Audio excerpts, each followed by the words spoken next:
ნახეთ, რა მაგარი რაღაც ასწავლოთ. ეს ძალიან ბევრმა არც კი იცის. დახურეთ პირი და დაიწყეთ სუნთქვა ცხვირით. თუ ყურადღებით იყავით, აღმოაჩენთ, რომ ეხლა თქვენ სუნთქავით მხოლოდ ერთი ნესტოთი. მართალია ჩვენ ნესტო ორი გვაქვს, მაგრამ ორივეს არ ვიყენებდით ერთ-ერთ მათგანს. მოდი აბა კიდევ ერთხელ დააკვირდი. გარდა ხელი არ დაადო, ის. ხო? მეც მაგას ვამბობ. რა არის ეს და ამას რა მნიშვნელობა აქვს ჩვენთვის? ნახე, ამ მოვლენას ქვია ნაზალური ციკლი, ცხვირის ციკლი. ხო, ჩვენ მართალია გვაქვს ორი ნესტო, მაგრამ ორივე ერთად არ ჭირდება. ვიყენებთ ჯერ ერთს, მერე მეორეს. მერე ისე პირველს, მერე მეორეს. ანუ ერთმანეთში ვცვლით და ეს ცვლა ხდება ყოველ 2-6 საათში. ამას ქვია ნაზალური ციკლი. როცა სიმპათიკური ნერვული სისტემა გააქტიურდება, ერთ-ერთ ნესტოში სისხლძარღვები შევიწროდება.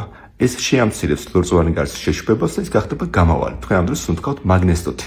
მაგრამ მეორე ნესტოში პარასიმპათიკური ნერვული სისტემა სისხლძარღვებს მოადუნებს, ლორწოვანი გარსი შუპდება, იწმინდება, იფიტრება, აღდგება, დაისვენებს, ყნოსვა მოწესრიგდება და ემზადება, რომ მეორე მერე ჩაანაცვლოს. და ეს ხდება მთელი დღის განმავლობაში, ყოველ 2-6 საათში. ხვდებოდით? ნახე, ზოგიერთ ადამიანში შეიძლება ხდებოდეს ყოველ 9 საათშიც. ზოგიერთში თქვა ყოველ 8 საათშიც, მაგრამ ხშირად ხდება ხოლმე 2-დან 6 საათამდე ინტერვალებში. ეს უფრო გამოხატული და ხდება შესამჩნევი მაშინ, როცა თქვენ ხართ გაციებული. თუ თქვენ ახლახანს გქონდათ ზედა სასუნთქი გზების ინფექცია, თქვენ ნახავდით, რომ ერთი ნესტოდან უფრო მოგდევათ ხოლმე სეკრეტი ვიდრე მეორედან და უფრო ერთს იწმენით ხოლმე. მერე უკვე მეორეს. ხოლო როცა თქვა ერთმანეთს გადაუცვლიან ხოლმე თქვათ სუნთქვას, მაგ მომენტში შეიძლება ორივედან იყოს პროცესი.